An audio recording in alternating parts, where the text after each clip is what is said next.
सियापति रामचंद्र भगवान की जय। 59वां सर्गः। राम रावण का घोर युद्ध और रावण का वध।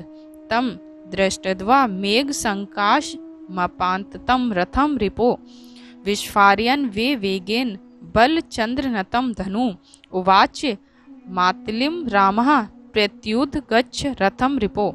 शत्रु के उस मेघ समान रथ को अपनी ओर आते देख श्री राम ने द्वितीया के चंद्रमा की भांति झुके हुए अपने धनुष को बड़े जोर से टंकारा और अपने सारथी से कहा, मेरे रथ को शत्रु के रथ के सामने ले चलो।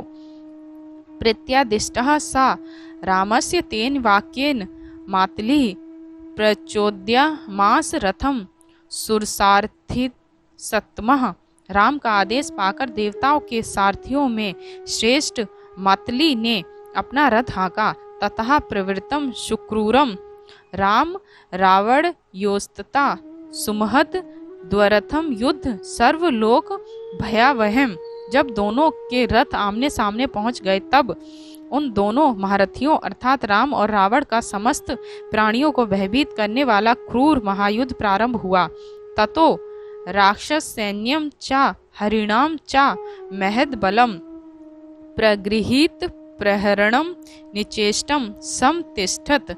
उस समय राक्षसों और वानरों की महती सेना हाथ में आयुधों को लिए हुए निचेष्ट खड़ी थी। तत् क्रोधा दश ग्रीवा शरान संधाय वीर्यवान मुमोच ध्वज मुद्देश्य राघवस्य रथे स्थितम। लड़ते लड़ते बलवान रावण ने क्रोध में भरकर श्री राम के रथ की ध्वजा को लक्ष्य बनाकर बहुत से बाण छोड़े। ते सरास्त मनासाध्य पुरंदर रथ ध्वजम रथ शक्तिम परामृश्य निपेतु धरणी तले।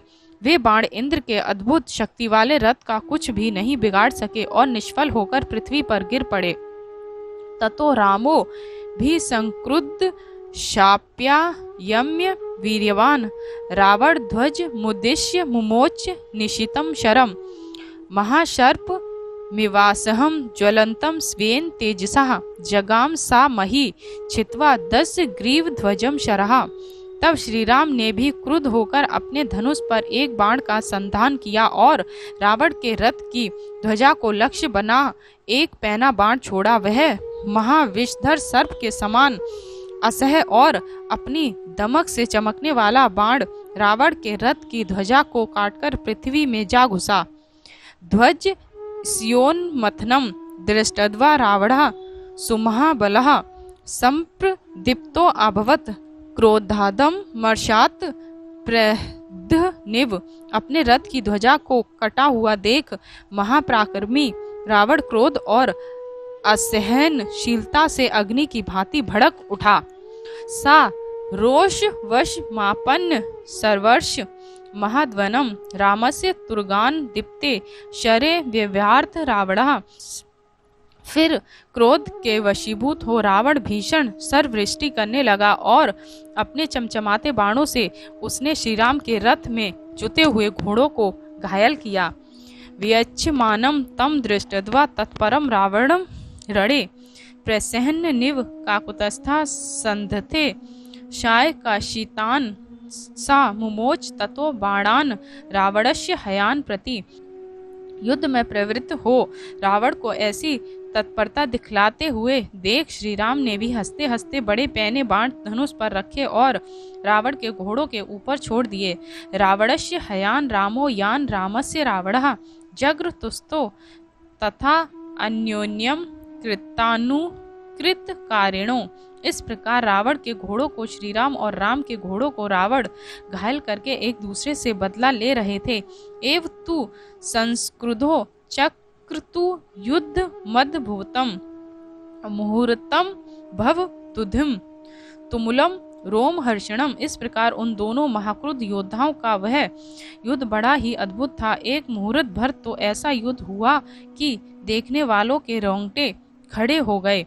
गगनम गगनाकारम सागरः सागरोपमः राम रावण युद्धम राम रावण योरिव एव ब्रुवंतो दद्रुशुस्त दुधम राम रावणम, जिस प्रकार आकाश की उपमा आकाश ही है और सागर की उपमा स्वयं सागर ही है, इसी प्रकार राम रावण के युद्ध की उपमा राम रावण का युद्ध ही है। दर्श कंगड़ ऐसा कहते हुए राम और रावण का युद्ध देख रहे थे। ततः क्रुद्धो महाबहु रघुणाम कीर्तिवर्धनः संधाय धनुषः रामा शूरमाशी विशोपमं रावणस्य शिरो छिन्दछि मंज्वलित कुंडलम तस्यैव सदृशं चंद्रावाणस्यो तिथि शिरः। तत्पश्चात रघुवंश की कीर्ति को बढ़ाने वाले बलवान श्री राम ने क्रोध में भरकर छुरे की धार के समान पैना एक सर्पाकार बाण अपने धनुष के ऊपर रखकर छोड़ा।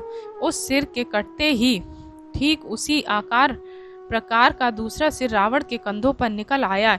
एमेक्षतम छिन्नम शीर्षा तुल्य वर्चसाम न चैव रावणस्यांतो दृश्यते जीवितक्षे।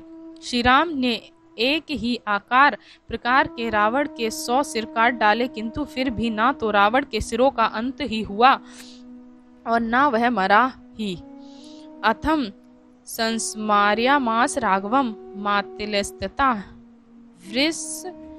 वृष जास्मे वध्याय त्वमस्त्रम पैतामहम प्रभु।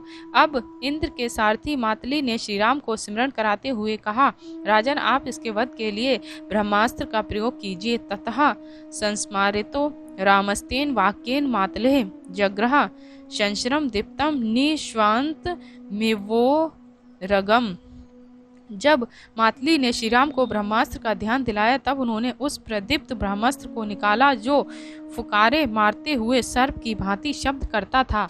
सा रावणाय संक्रुद्धो भृश्य मायम्य कामुर्कम शिचेप परमास्तितम शरम मर्म घातिनम। श्री राम ने अत्यंत क्रुद्ध हो धनुष को कान तक खींचा और समस्त मर्मस्थलों को विदीर्ण करने वाले उस बाण को बड़े वेग के साथ रावण के ऊपर छोड़ दिया।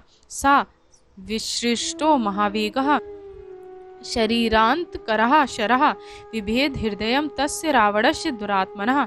शरीर का नाश करने वाले महावेग से छूटे हुए उस बाण ने दुरात्मा रावण का हृदय विदीर्ण कर डाला। तस्य हस्तादस्याशु कार्मुकम चापी सायकम निपपात सह प्राणो भ्रश्यमानस्य जीवितात। ब्रह्मास्त्र के आघात से रावण के प्राण पेखेरुओं के उड़ते ही बाण सहित धनुष उसके हाथ से छूटकर नीचे गिर पड़ा। गता सुरभीम वेगस्तु नेत्रेंद्रो महादुति पपात स्यंद नाद भूमो वित्रो व्रज हतो यथा। प्राणों के निकलते ही महावेगवान तथा महाप्रतापी राक्षस रावण रथ से भूमि पर ऐसे लुढ़क पड़ा जैसे इंद्र द्वारा वज्र से मारा गया वित्र लुढ़क पड़ता है। तम दृष्टत्वा पतितम भूमो हतशेषा निशाचरा हतनाथा भयत्रस्ता सर्वतः संप्रदुद्रुवः। रावण का भूमि पर पड़ा देख युद्ध में मरने से बचे राक्षस रक्षक के मारे जाने से भयभीत हो इधर उधर भाग गए। ततो विनेदु सहष्टा वानरा जितकाशिनः वदन्तो राघवज्यम रावणस्य च त्वदधम। उधर विजयी वानरों ने अत्यंत हर्षित हो हर्षनाद किया और राम की जय और रावण के वध के नारे लगाए।